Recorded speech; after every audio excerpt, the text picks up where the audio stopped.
Nabi Nuh, kata Nabi Nuh, ada kecurangan, pilkada ulang. Ulang lagi 2 kali. Keluar. Masih namanya Nabi. 3 kali. Masih namanya Nabi Nuh. Kata kapten kapal, Nuh, maafkan kami. Kamu harus dilempar turun ke laut.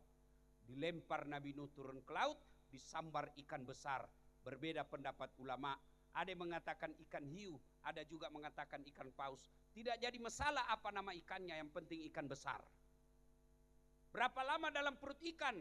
40 hari. Setelah itu Nabi Yunus alaihissalam mengucapkan istighfar.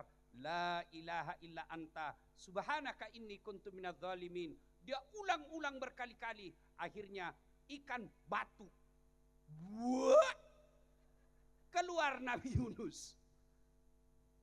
Kapan terjadinya? 10 Muharram. Kemudian la ilaha illallah, tiada Tuhan selain Allah, jangan sembah kecuali Allah. Raja yang berkuasa namanya Raja Namrud. Marah. Siapa? Nabi waktu itu Ibrahim alaihissalam. Hukum bakar. Dibakar satu lapangan besar seperti ini. Lempar Nabi Ibrahim masuk ke bara api. Dibakar seharian. Ternyata Nabi Ibrahim keluar kedinginan. Kapan terjadinya? 10 Muharram. Fir'aun, la ilaha illallah, jangan sembah kecuali Allah, kata Nabi Musa. Tapi Fir'aun marah. Tangkap Fir'aun, tangkap Musa. Dikejar dia, lari ke tepian Sungai Merah, Laut Merah. Dalam laut, terbelah laut. Tenggelam Fir'aun sama bala tentaranya. Kapan terjadinya? 10 Muharram. Paling dekat dengan kita Muhammad sallallahu alaihi wasallam. Musyawarah kafir Quraisy. Makin hari makin banyak pengikutnya Muhammad. Makin disiksa, makin banyak simpatisannya. Bagaimana sedulur-sedulur rapat mereka kafir Quraisy? Apa solusinya ini? Kita apa ini Muhammad? Ada di belakang anak muda usul. Tuan ketua, bagaimana kalau kita sogok duit? Kumpulkan semua uang yang ada di Mekah, kasih Muhammad. Apa kata Abu Jahal? Muhammad bukan bangsa Indonesia. Kasih uang, merah otaknya. Kalau begitu kasih perempuan paling cantik, tidak mempan. Kasih jabatan, tidak mempan. Kalau begitu diapain? Sudah, tidak usah macam-macam. Lalu apa? Bunuh dia. Setuju? Setuju. Rapat memutuskan besok malam Muhammad kita bunuh rame-rame. Ingat, hasil rapat tidak boleh bocor supaya Muhammad tidak melarikan diri. Setuju? Setuju. Siapa yang membocorkan hasil rapat, kita penggal hidup-hidup. Sekali pulang ada peserta rapat, cerita sama istrinya. Bu, rahasia. Jangan ngomong-ngomong ya. Ini rahasia negara. Kata istrinya, tenang Pak, enggak bocor. Apa? Besok malam Muhammad mau dibunuh. Ayah, iya. Tapi jangan ngomong-ngomong. Rahasia. Istrinya besok pagi ke pasar. Rahasia. Jangan ngomong-ngomong. Apa? Muhammad besok malam mau dibunuh. Sebentar malam mau dibunuh. Rahasia. Jangan ngomong-ngomong. Yang sudah dikasih tahu, dia pergi lagi ke tetangganya. Rahasia. Jangan ngomong-ngomong. Oh, ternyata dari dulu perempuan ember bocor. Maka yang punya jabatan malam ini saya wasiatkan, kalau ada rahasia negara jangan kasih tahu istrimu, pasti bocor. Perempuan kan tukang gosip. Ini di depan saya. Kumpul pengajian begini masih gosip mereka. Dia betul tidak ngomong tapi mukanya apa? Apa sih? Ustadz pun digosipnya. Saya lewat tadi dia bilang, itu juga bajunya yang di YouTube. Ayo. Nah, akhirnya Nabi Muhammad keluar. Tapi sebelum dikepung rumahnya Bu, seperti ini kira-kira rumahnya Nabi lebih kecil dari ini. Rumahnya Nabi itu, Bu, kalau beliau berdiri sholat, kepalanya menyentuh langit-langitnya. Kalau beliau di kamarnya sujud, kakinya Rasulullah menyentuh kepala istrinya. Begitu kecilnya kamarnya. Ya. Lalu Nabi Muhammad dikepung rumahnya sama kafir Quraisy. Algojo-algojonya kafir Quraisy. Tentara pilihannya kafir Quraisy. Kepung sampai diriwayatkan kucing pun lewat pasti kelihatan. Allah perintahkan Nabi Muhammad untuk membaca satu ayat. Ada yang tahu ayat yang dibaca Nabi? Ada? Ada? Surah Yasin. Saya bocorin nama surahnya, Surah Yasin. Ayatnya Bismillahirrahmanirrahim. Wa ja'alna min baini aydihim saddan wa min halfihim fa'agsaynahum fahum. Itulah yang dibaca Nabi. Makna ayat itu, di muka mereka seolah-olah ada dinding, belakang mereka, samping kiri kanan seolah-olah ada dinding, sehingga Nabi lewat tidak ada satupun yang melihatnya. Ayat inilah yang dibaca mahasiswa saya ketika ada razia polisi lalu lintas. Begitu dilihat polisi, wih ada sweeping, dia singgah lalu dia baca, dia lihat itu polisi. Bismillahirrahmanirrahim. Min baini aydihim sadda wa min hal. Hop. Begitu lewat, ditilang. Dia datang ke saya, Ustadz bohong-bohong. Kenapa kau bilang bohong? Saya baca itu ayat Pak Ustadz, saya ditilang. Saya memang kenapa kau ditilang? Dia bilang, saya tidak pakai helm. Bukan ayat yang salah, kau yang beleng-beleng. Baru itu polisi juga hafal itu ayat. Ini resep bapak-bapak yang terlambat pulang, kemalaman pulangnya, supaya kau tidak dilihat istrimu, kau bacalah ayat ini. Begitu kau mau baca, istrimu sudah ada di pintu apa? Saya juga hafal itu ayat. Nah, akhirnya Nabi keluar. Tidak ada satupun yang melihatnya. Bebas. Begitu Nabi sudah jauh, Abu Jahal baru siuman dari penglihatan, digedor, dobrak pintunya Nabi, masuk, tempat tidurnya ada selimut di atasnya, berselimut, ditarik Muhammad. Ali bin Abi Thalib didapatnya. Ali, kau Ali, aina Muhammad? Mana Muhammad? Kata Ali. Apa? Saya juga baru bangun. Kalau bahasa kita, saya juga baru bangun, bos. Apa ini masalahnya? Mana Muhammad? Saya juga tidak tahu. Akhirnya Abu Jahal jengkel, datang ke depan Ka'bah, lalu bikin pengumuman. Saudara-saudara sekalian, penduduk Mekah, siapa yang mendapat Muhammad dan bisa membunuh dia dalam keadaan hidup atau mati, dia dapat Muhammad, saya kasih kau hadiah 100 ekor onta. Kalau uang sekarang 2,5 miliar. Larilah salah seorang, gemparlah di penduduk Mekah. Mereka yang jago dan cari uang, bertebaran mencari Muhammad.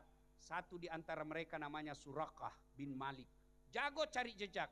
Cara cari jejaknya, dia tidak lihat bekas-bekas kaki onta. Dia tidak lihat bekas-bekas kaki manusia di pasir. Apa? Penciumannya kayak anjing pelacak. Begini dia kalau cari jejak. Dasat Latif. Kenapa? Bau Rexona.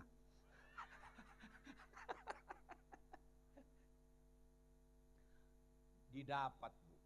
Suraqah dapat Muhammad, tapi dengan izin Allah, turun pertolongan Allah. Dia naik ke atas kudanya Suraqah, kuda itu berdiri, tak. Kalau bahasa anak muda jumping, ya, jumping. Naik dia, jatuh Muhammad. Naik lagi kedua kalinya, jatuh lagi. Naik lagi, jatuh lagi, sampai 3 kali. Suraqah kemudian berkata, aduh, ini orang dilindungi nih. Akhirnya apa? Suraqah lalu mengucapkan La ilaha illallah Muhammad Rasulullah. Masuk Islam. Nabi kemudian bersembunyi di Gua Zur. Berapa lama? 3 hari. Di dalam Gua Zur, Nabi tidur karena kelelahan. Di pahanya Abu Bakar. Ketika itu Abu Bakar Siddiq melihat Nabi pulas tidurnya. Tiba-tiba dari dinding goa ada keluar kalajengking. Ibu-ibu tahu kalajengking kan? Tahu kalajengking? Abu Bakar bingung. Saya bangunkan Nabi, tidak tega. Nabi lagi pulas tidurnya. Saya tidak bangunkan, digigit kalajengking. Bingung Abu Bakar. Akhirnya Abu Bakar, dia masukkan tangannya di lubang kalajengking. Digigit kalajengking, Abu Bakar menahan rasa sakit. Belum selesai sakit tangannya, ada lagi kalajengking yang lain. Kakinya lagi dimasukkan. Dia tahan rasa sakitnya supaya tidak teriak. Abu Bakar dia gigit lidahnya. Sakit dia gigit. Akhirnya karena sakitnya keluar air mata. Air mata Abu Bakar keluar pas jatuh menyentuh pipinya Nabi. Bangun Nabi. Kalau bahasa kita, kenapa kau Abu Bakar? Aduh, kalajengking ya Rasul. Kenapa kau? Aduh, kalajengking. Nabi kata, kenapa kau tidak bangunkan saya? Saya tidak tega ya Rasul. Oh, enggak usah cemas, mari. Nabi masukkan tangan beliau, lalu diambil, dia mengusapnya, mengecapnya, ambil air liurnya, lalu dia usapkan ke kaki dan jari Abu Bakar yang kena kesengatan. Alhamdulillah dengan izin Allah sembuh dengan air liurnya Nabi. Air liur Nabi, jangan ibu coba air liur suami. Begitu ibu kena kalajengking, air liurmu Pak, ini, tetanus. Nah, setelah itu, setelah tenang, Abu Bakar bersama Rasul melanjutkan perjalanannya. Disambut sampai di Kuba, disambutlah Nabi dengan lagu. Nabi membangun masjid, lalu melanjutkan perjalanan sampai ke Madinah, disambut dengan lagu. Tala'al badru alaina min sani wajaba syukuru mada'an lahida. Coba ibu amalkan kalau datang suaminya. Datang suami dari sana, tolong. Nggak usah itulah ibu, lagu zaman sekarang saja. Sama saya kalau datang, istri saya, dia sambut saya. Begitu saya duduk, dia duduk di samping saya, dialah sambil menyanyi. Bila kamu di sisiku, hati rasa syahdu. Mantap. Inilah hadis, sejarah, kisah yang dipakai ulama sehingga membenarkan yang menghalalkan lagu dan tidak mengatakan lagu haram. Lagu menurut saya tidak semua haram, tergantung syair dan liriknya. Kalau lagu-lagu dakwah silakan. Lagunya Omai Rama, mengapa minuman itu haram? Karena merusak kepikiran. Mengapa berzina juga haram? Karena itu cara binatang. Kenapa semua yang asik-asik itu diharamkan? Kenapa semua yang enak-enak juga diharamkan? Jawabannya, dengar jawabannya.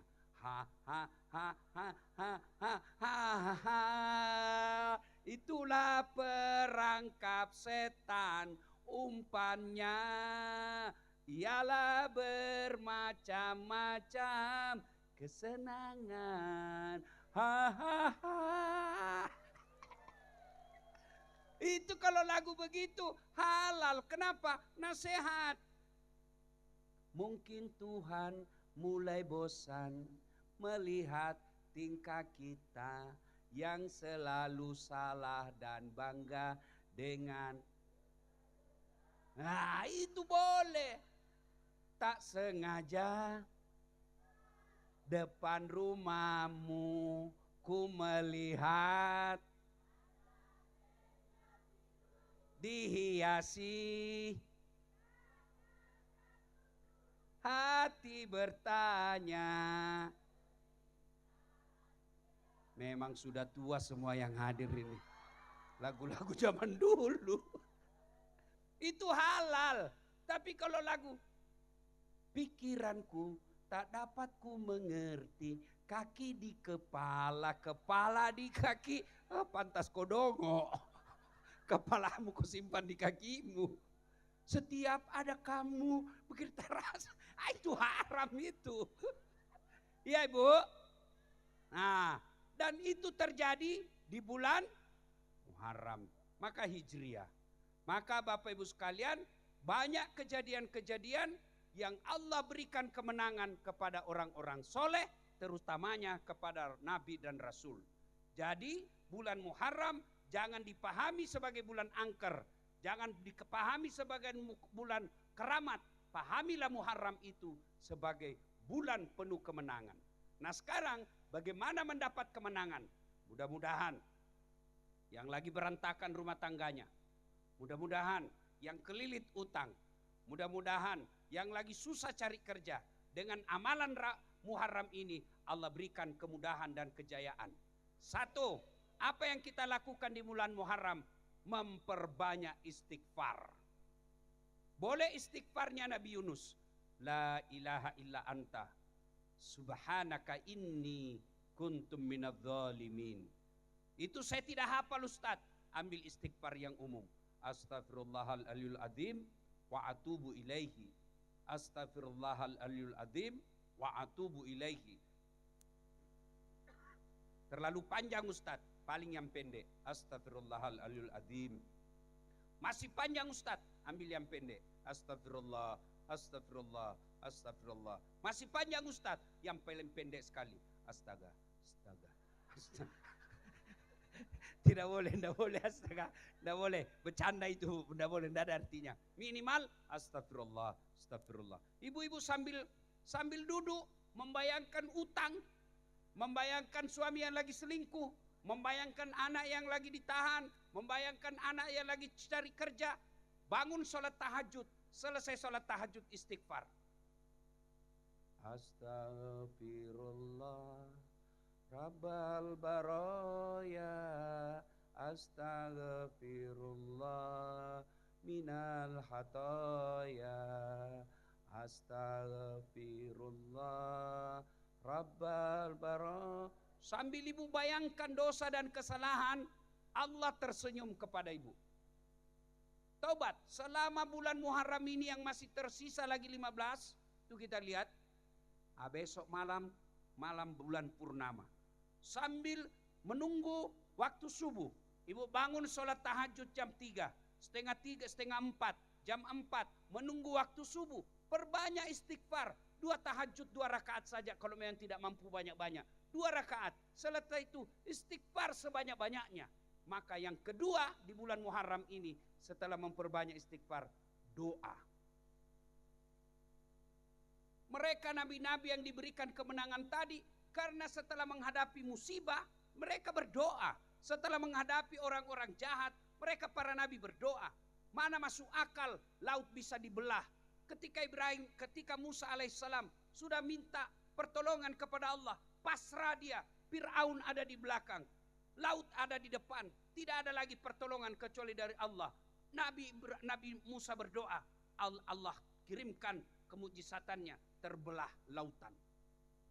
Maka ketika ibu sudah melakukan segala, rasanya hidup ini sudah mau mati kita. Ya Allah, kau larang saya bunuh diri, kau larang saya menyembah selain engkau, kau larang saya berdoa kepada kecuali engkau ya Allah. Maka aku datang berdoa kepadamu. Ya Allah, lunasi utang-utangku, saya malu. Ya Allah, berikan anakku pekerjaan supaya dia tidak minta-minta, supaya dia punya harga diri. Ya Allah, berikan saya kemudahan rezeki supaya saya bisa umroh. Saya banyak masalah, bantu saya ya Allah. Dan Allah ketika kita minta, Allah tersenyum. Dan Allah janjikan, ud'uni astajib lakum, mintaku kepadaku, pasti saya kabulkan. Saya sudah minta Ustaz. Kapan kau minta? Kemarin. Ada komunikasi. Nabi Adam 200 tahun. Nabi Zakaria minta anak usia 21 tahun. Kapan Allah kasih? 90 tahun usianya. Itu Nabi. Apalagi kita yang banyak dosa. Minta. Ustadz sudah lama, 6 tahun saya berdoa, kok belum dikasih? Percaya yang kamu minta tidak baik. Anak sudah dikasih latihan fisik, sudah belajar, bimbingan khusus, mau daftar Akmil, mau daftar Akpol, mau daftar STPDN, ternyata tidak Allah lulus. Percaya apa yang didaftar anakmu tidak baik buat dia. Saya dulu daftar Akabri, waktu itu namanya Akabri. Nggak lulus ibu. Kenapa? Ceper. Tidak cukup tinggiku. Saya protes sama Allah. Ya Allah, kenapa kau tidak luluskan saya? Kenapa kau lahirkan saya dalam keadaan pendek? Semua saudara saya laki-laki tinggi. Saya sendiri pendek dan kecil. Kenapa kau lahirkan saya dalam keadaan pendek Tuhan? Kau tidak rugi jadi Tuhan kalau saya tinggi. Kawan saya lulus. Polisi. Dia sekarang sudah AKBP. 2 bunga. Reserse. Pakai baret merah. Dia tugas di Polda Sulawesi Barat. Saya lulus jadi ulama. Pakai baret putih. Alhamdulillah. Karena baret putih, mulai baret hitam sampai baret merah, saya ceramai kau semua. Termasuk bintang 3 malam ini. Andai saja saya lulus jadi AK waktu itu, maka sampai sekarang saya siapa jenderal, siapa jenderal, siapa jenderal. Iya toh, jangan pernah sangka buruk. Sudah usaha, sudah berdoa, tidak menghalalkan segala cara. Kamu minta tidak Allah kasih, percaya itu yang terbaik buat kamu. 2014 saya masuk pilkada di Makassar. 10 pasang calon wali kota dan wakil wali kota. Kalah? Tidak, cuma yang menang lebih banyak suaranya. Saya tidak mau dibilang kalah, belum tentu dia lebih hebat dari saya. Oh ternyata Allah tahu, dasar tidak usah kau jadi pejabat. Kau jadi pejabat bisa jadi kau ditangkap. Kau jadi pejabat setengah mati kau hormat. Datang Kapolres, siap komandan. Datang Kapolda, siapa jenderal. Datang presiden, siapa presiden. Saya jadi ustadz, mereka yang hormat sama saya sekarang. Maka bulan Muharram doa. Doa, doa. Saya sudah berdoa ustadz. Kenapa Allah tidak kasih? 1, bisa jadi kau tidak sholat.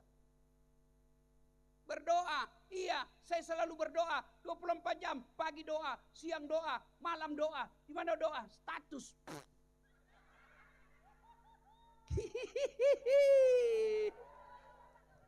Dia berdoa aja di Facebook, berdoa aja di Instagram. Ya Allah lindungi suamiku. Sibuk betul Tuhan mau baca statusmu, beleng-beleng. Bagaimana Allah mau kabulkan doamu kalau kau tidak sholat? Saya sholat Ustaz. Betul kau sholat tapi tidak ikhlas. Hayalah sholat. Asar lagi. Barusan kita duhur. Kau tidak ikhlas. Saya sholat Ustaz. Betul kau sholat tapi main-main. Sholatnya. Allah. Iyaka na'budu wa iyaka. Ihdinas sirata. Ada orang sholat bu, kayak ditiup angin. Gak ada juga sholat kayak Allahu Akbar. Kau ketawa karena kau semua pelakunya. Kalau begini model sholatmu, mana Allah mau dengar? Malah ada ibu-ibu di Makassar tanya saya, Ustadz, boleh enggak sholat tidak pakai BH? Kenapa ibu? Dia bilang, panas Ustadz. Ya boleh sah, tapi bagaimana itu kalau kau ruku? Waduh. Bu.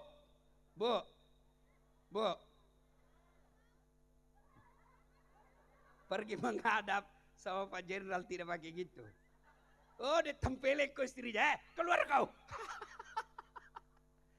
Iya. Maka, ayo. Bulan Muharram, evaluasi sholat kita sekarang. Jangan sampai sholat kita sudah 10 tahun, tidak ada perbaikan kualitas. Dia sholat, tapi yang dia ingat apa? Uang belanja. Allahu Akbar. Tadi uang saya 100.000. Beli pulsa 50.000. Sami Allah, beli sayur 20.000. Allah, bensin 10.000. Mana ini yang 20.000? Iya, bulan Muharram saatnya memperbaiki sholat. Bagaimana caranya memperbaiki sholat? Satu, perbaiki sholat, wudhu. Mulai wudhunya disempurnakan. Jangan sampai wudhu sambil menyanyi. Lalai, panggil aku si Jablay. Dia wudhu, Cikampek, Tasikmalaya. Iya. Ayo, bulan Muharram kali ini cukup istimewa. Kalau mulai besok Bapak Ibu sudah memperbaiki sholat. Dengan cara apa? Memperbaiki awal, memperbaiki wudhu. Dua, jangan pakai pakaian yang Ibu yakini itu uang haram. Ibu dapat serangan fajar. Waktu pilkada dapat 300.000. Dia pergi pakai beli baju baru. Uang sogok kau pakai baru baju lalu kau pakai sholat. Percaya Allah pasti tolak sholatnya. Waduh. Dia bilang, Ustadz, ini bukan serangan fajar Ustadz, ini sedekah subuh. Ya, dah.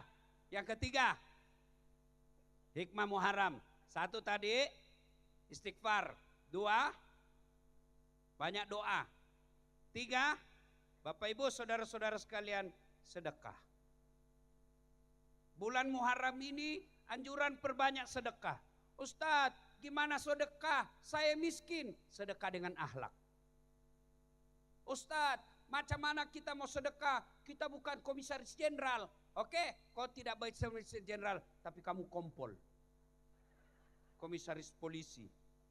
Iya, saya bukan kompol Ustadz, saya AKP. Oke, sedekahnya komisaris jenderal, komjen, tentu beda dengan kompol. Tentu beda dengan AKP, tentu beda pula dengan inspektur. Bisa jadi sedekahnya seorang wali kota 10 juta, tapi sedekahnya penjual sayur 10.000. Bisa jadi 10.000 itu jauh lebih mulia daripada 10 juta wali kota tapi pakai uang negara. Maka sedekah. Ustadz, anak saya sudah 3 kali daftar pegawai tidak lulus. Bisa jadi ibu malas sedekah. Ini ibu-ibu di depan saya ini semua nih, yang banyak cincin-cincin emasnya. Ibu, saya mau tanya, kalau ibu meninggal besok-besok siapa yang pakai emasnya, Bu? Istri kedua. Begitu ibu meninggal, menagih suami ibu, dicabut cincin. Ini cincin kawin kita, Ibu. Tidak mau keluar, dikasih sabun. Sudah dicabut cincinmu, dicabut lagi gelangmu. Ini usia pernikahan kita yang ke-20. Sudah itu dia cabut lagi kalungmu. Ini ya waktu umroh saya belikan kau emas Dubai. Terakhir gigi palsumu pun dia cabut. Selesai itu semua emasmu dia kumpul, dia ikat dalam sapu tangan. Dia simpan dalam laci sambil menangis. Terlalu cepat kau tinggalkan saya, Bu. Rasanya aku tidak bisa melanjutkan hidupku, Bu. 3 bulan kemudian pergi reuni teman kuliah. Ketemu temannya yang janda. Wabillahi taufiq walhidayah. Cincinmu tadi yang dia kumpul, dia bungkus pakai sapu tangan, dia lupa kata-katanya, rasanya aku tidak bisa melanjutkan hidup. Dia bilang, dapat harapan baru. Makanya Bu, daripada emas berlianmu dipakai istri kedua, mending kirim ke yatim piatu, mending kirim ke pembangunan masjid, mending kirim ke anak hafal Quran. Saya selalu nasihati keluarga saya yang kaya, teman saya yang kaya. Ibu-ibu kau yang kaya, ngapain kau pakai yang asli? Pakai aja yang palsu. Meskipun palsu, orang tidak percaya itu palsu. Masa komisaris jenderal istrinya pakai palsu? Tidak mungkin. Pasti asli. Nah, pakai aja Bu yang palsu. Yang asli, bawa bangun masjid. Kalian yang miskin tidak usah pakai yang asli. Kenapa? Biar asli orang tidak percaya. Dari mana dia dapat? Pasti palsu. Lebih baik pakai yang palsu, asli, kirim ke pembangunan masjid di kampungmu. Itu yang namanya pandai. Kalau rajin sedekah, berdoa dan tidak maksiat, apa alasan Tuhan menolak doa-doamu? Kamu sudah rajin istighfar, berdoa, dan hartamu meskipun sedikit tapi kau sedekahkan. Masa Allah menolak doa-doamu di bulan ini? Ayo doa, sambil istighfar, ada sedekah. Sedekahlah semampu kita. Ustadz, saya hanya bisa sedekah 2 nasi bungkus. 2 nasi bungkus jauh lebih mulia daripada nasi bungkusnya caleg. Caleg bagi-bagi nasi bungkus, mau dicoblos. Ada lebih parah di kampung saya, tidak dicoblos kembali diambil karpet masjid. Beleng-beleng, sudah tidak terpilih, dicerita kau satu kampung. Sedekah, ibu-ibu yang banyak jilbabmu, sedekahkan ke mereka yang tidak punya jilbab. Soal dia pakai atau tidak bukan urusan kita. Ngapain punya jilbab 30? Untuk apa? Ibu pakai 3 sekali keluar. 2 aja dia bilang orang, oh sudah gila kesian itu ibu. Iya, yang punya sepatu sampai 10 pasang, ngapain 10 pasang? Pakai 2 pasang aja, beda kanan dengan kiri. Orang bilang, aduh sudah gila itu semenjak suaminya kawin lagi. Maka lebih baik kasih orang yang tidak punya sepatu, selama dia pakai sepatunya. Oh, apalagi kalau bapak ibu belikan sendal ustadz. Bukan saya. Tapi kalau mau juga enggak apa-apa. Sedekah sepatu kepada ustadz. Dia pakai pergi ceramah. Sedekah sendal kepada ustadz.